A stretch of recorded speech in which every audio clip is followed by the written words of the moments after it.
Visoke temperature praćene čestim padavinama i velika vlažnost vazduha karakteristični su za ovo leto. To je uslovilo da dosta pacijenata potraži pomoć i savet lekara u Domu zdravlja Valjevo.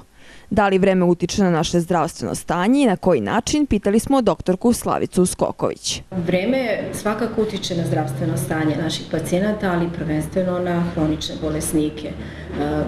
Već od malih nogu smo naučili da nam stare bake predskažu i vreme i kažu ovde me probolo, ovde me žignulo, sigurno će kiša, glava me boli, menja se vreme i tako. Znači malo je to pomešano i ono što je zbilja i ono što je nekako, da kažem, se prenosi po pričama, ali svakako da vreme utiče na zdravstveno stanje pacijenata. Hronični bolesnici su prvi koji osete tegobe kod temperaturnih kolebanja. Najčešće su to srčani, bolesnici sa astmom i opstruktivnim bolestima pluća. Ipak, s obzirom da redovno koriste terapiju za svoju bolest, većina nije imala drastična pogoršanja zbog vremenskih uslova. Mnogo češće lekarima su se javljali pacijenti koji spadaju u zdravo, radno sposobno stanovništvo. Kako ovi vremenski uslovi utiču na vaše zdravlje? Da nam isto baš mene užasno. Imam alergiju i kašala sam više od mjesec dana. Posle nekog urbazona mi je bilo dobro, ali evo danas je opet loše. I da li vi imate neku redovnu terapiju koju morate da koristite? Alergološku sam. Ništa drugo. I te česte oscilacije u suštini naprave taj problem? Da, svako vlažno vreme napravi veliku promenu. I da je nemate, dobijete ovde. Mislim, to vidite i sami, ne moram ništa da vam pričam.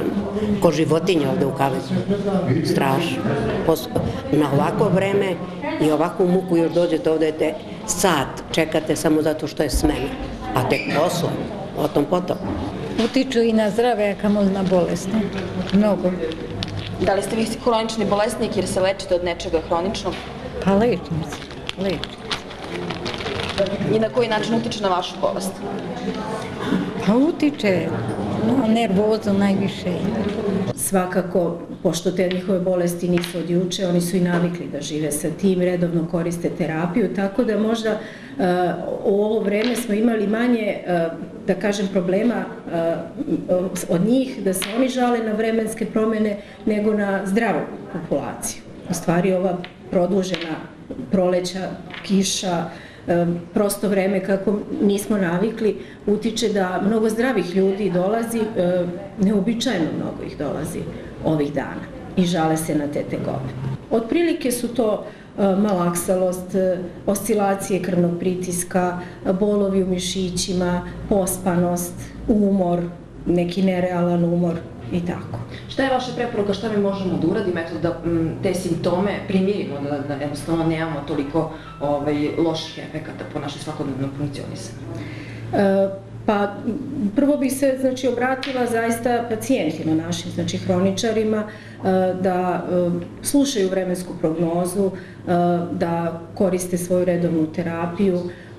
U svakim vestima na svim televizijama imate i onu bioprognozu koja je prvenstveno upućena tim pacijentima, znači hroničnim pacijentima, kardiovaskularnim i respiratornim, u skladu sa tim da se ponašaju, znači da uzmu svoju terapiju, da ne izlaze previše iz kuće ako je napolju visoka vlažnost, jer u stvari, malu digresiju da napravim, znači promjena temperature, visoka vlažnost, pad atmosferskog pritiska, to su glavni faktori koji utiču na bolesti. Što se zdravog stanovništva tiče, to podrazumevamo i da su radno aktivni, sposobni i tako, oni ne bi trebali mnogo da obraćaju pažnju na to kada obave svoje aktivnosti, znači da se odmore onako kako im praktično organizam zahteva, tako i da se ponašaju.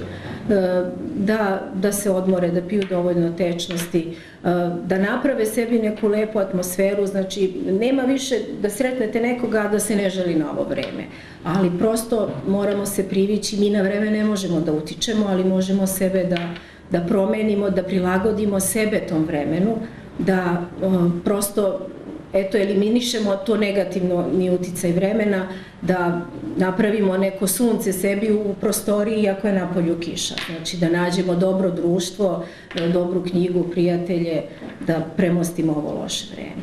Prema preporuci lekara, bitno je da se i mi svojim ponašanjem i aktivnostima prilagodimo vremenu. Kod mnogih pacijenata koji su se obratili lekaru, tegobe su nastale zbog neadekvatnog oblačenja. Bez obzira što tako ne izgleda, ipak je leto u toku i treba se oblačiti u skladu sa ovim godišnjim dobom.